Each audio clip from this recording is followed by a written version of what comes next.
हाँ दोस्तों, कैसे हैं आप सब। दोस्तों आज हम बात करने वाले हैं क्रेटा के बारे में। हाँ दोस्तों, क्रेटा। अब मैं क्रेटा के बारे में आज बात क्यों कर रहा हूँ, क्योंकि मुझे याद है जब ये स्टार्टिंग में, जब काफ़ी टाइम से इंडिया में चल रही है और जब ये स्टार्टिंग में आई थी, तब इसकी कुछ एडवर्टाइजमेंट इस तरीके से की जाती थी कि इसमें 2 हाथी भी बिठा दीजिए। स्पेशली अफ्रीकन हाथी की मैं बात कर रहा हूँ, तो भी इसका स्ट्रक्चर तस का मस, मतलब कुछ भी हिलेगा नहीं। और सच्चाई ये है कि इसको ग्लोबल एनकैप रेट में सिर्फ और सिर्फ 3 की रेटिंग मिली है, वो भी खींच खाच के। मतलब 3 भी ये बड़ी मुश्किल से लेके आई है, यानी 2 ही समझ लीजिए एक तरह से। अब सवाल ये उठता है कि एडवर्टाइजमेंट में आप इतनी बड़ी बड़ी बातें करते हैं, अफ्रीकन हाथी तक लाते हैं, उसको उसके स्ट्रक्चर के ऊपर खड़ा करते हैं और कहते हैं कि भाई इतना सॉलिड स्ट्रक्चर है कि हिलेगा नहीं, और पोल आपकी तब खुल जाती है जब ग्लोबल एनकैप रेट में आपको सिर्फ और सिर्फ 3 की रेटिंग मिलती है। अब मैंने ऐसा क्यों कहा कि खींच खाच के 3 की रेटिंग ला पाए हैं, क्योंकि टोटल जो रेटिंग होती है वो 17 पॉइंट्स में होती है और इसको मिले हैं 8। लगभग 7 आ जाते तो ये 2 की रेटिंग में खिसक जाती, तो खींच खाच के बड़ी मुश्किल से 8 पॉइंट लाने के बाद ये 3 रेटिंग तक आ सकी है। अब ये जो क्रैश टेस्ट हुआ है बेसिकली सबसे लोअर मॉडल, जिसमें बेसिकली 2 एयर बैग्स आते हैं, उस पर हुआ है। तो दैट्स वाई मैं ये नहीं कह सकता, क्योंकि जो टॉप मॉडल आता है उसमें 6 एयर बैग आते हैं, तो शायद वो इससे ज़्यादा सेफ हो और इससे ज़्यादा रेटिंग ला पाए। लेकिन फिर भी कितना फ़र्क पड़ जाएगा ये मुझे कमेंट सेक्शन में आप बताइए। इसके अलावा आप एक चीज़ और नोट करिए कि भैया 3 रेटिंग लाने के बाद भी इसमें एक चीज़ क्लियरली लिखी गई है कि जो इसका टोटल स्ट्रक्चर है वो काफ़ी ज़्यादा अनस्टेबल है। यहाँ पे क्लियरली आपको नज़र आ रहा होगा कि अनस्टेबल स्ट्रक्चर है इसका, और जो इसका लोअर लेग्स इंजरी है वो काफ़ी ज़्यादा होने की उम्मीद है।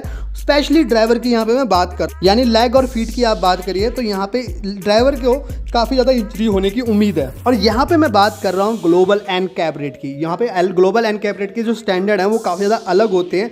ये ज़्यादातर देखा जाता है कि अगर ग्लोबल एनकैप रेट में जितनी रेटिंग मिलती है, यूरो एनकैप रेटिंग में जाके उस गाड़ी को हमेशा कम रेटिंग मिलती है। यानी यूरो एनकैप रेटिंग के हिसाब से अगर देखा जाए तो 2 भी इसके बड़ी मुश्किल से आएंगे। अब यहाँ पे एक चीज़ बड़ी सोचने वाली है, ये गाड़ी काफ़ी टाइम से इंडिया में चल रही है, बहुत ज़्यादा लोग इसको पसंद करते हैं। हो सकता है कि आपने या आपके रिलेटिव्स ने भी ये गाड़ी ली हो। अब मुझे सच सच बताइए अपने दिल पे हाथ रख के कि क्या आपको ये पहले रेटिंग पता होती तो आप इस गाड़ी को लेना पसंद करते, और आज आपको ये रेटिंग पता है कि बड़ी मुश्किल से खींच खाच की 3 रेटिंग आई है, तो क्या आप इस अनसेफ गाड़ी को जो अनस्टेबल है उसको लेना पसंद करेंगे? मुझे कमेंट सेक्शन में ज़रूर बताइए। और बड़ी हैरानी वाली बात है, ऐसा नहीं है कि ये कोई अल्टो है या फिर कोई मारुति की गाड़ी है जो सस्ती है। मैं बेसिकली मारुति की बात नहीं कर रहा हूँ, यहाँ पे मैं सस्ती गाड़ियों की बात कर रहा हूँ जो 5-6-7 लाख में आ जाती हैं। वैसे बात करूँ तो टाटा की 5-6-7 लाख की गाड़ियाँ भी बहुत दमदार होती हैं, लेकिन मैं फिर भी कहूँ तो सस्ती गाड़ियों में कहा जाता है कि हाँ सेफ्टी फीचर थोड़ा कम होते हैं। लेकिन ये गाड़ी 12 लाख से लेकर 20 लाख तक के रेट में आती है। मतलब एक प्रीमियम सेगमेंट की गाड़ी है और फिर भी इतनी ज़्यादा कम रेटिंग, बड़ा ही मतलब हैरानी वाली बात है। यहाँ पे लोग 12 से लेकर 20 लाख खर्च कर रहे हैं और उसके बाद भी काफ़ी अनसेफ गाड़ियाँ उनको मिल रही है।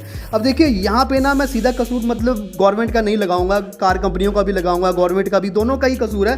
क्योंकि यहाँ पे सीधी सी बात है कि अगर हम एक गाड़ी 10 लाख की गाड़ी लेते हैं तो अराउंड 4.5 लाख तक का जो टैक्स है वो सरकार को जाता है। यानी आपको पता है हमारे देश में 45% यानी 40 to 45% जो टैक्स है वो सरकार को पे किया जाता है पर गाड़ी के ऊपर। तो इतना टैक्स हम अगर पे कर रहे हैं तो हमें एक सेफ गाड़ी की तो उम्मीद रखनी ही चाहिए। यहाँ पे मैं ये नहीं कहता कि जिनकी रेटिंगें कम आ रही हैं, 3 आ रही है, 2 आ रही हैं, उसको सरकार बंद कर दे, ऐसा बिल्कुल भी नहीं करना चाहिए। लेकिन हाँ, सरकार को कुछ ऐसा करना चाहिए कि गाड़ी फर्स्ट डे जिस दिन लॉन्च होती है, जिस दिन मार्केट में सेल के लिए जाती है, उसी दिन पर्सन को उसके ग्लोबल एनकैप रेट की रेटिंग मिल जाए। मतलब मार्केट में लॉन्च होने से पहले एक कंडीशन बना दी जाए कि आपको एनकैप के लिए अपनी गाड़ी भेजनी ही पड़ेगी। कि आज की डेट में कस्टमर खुद समझदार है, ग्लोबल एनकैप रेटिंग उसको फर्स्ट डे अपने टेबल पे मिल जाएगी। जब वो गाड़ी लेने वाला होगा तो वो खुद फैसला लेगा कि उसको एक अनसेफ गाड़ी चाहिए जो स्टाइलिश लगती है, या फिर उसको एक सेफ गाड़ी चाहिए जो स्टाइलिश भी है। मतलब आज की डेट में अगर आप टाटा नेक्सॉन की बात करें, हम टाटा हैरियर की बात करें, बड़ी से बड़ी गाड़ियों की हम बात कर ले,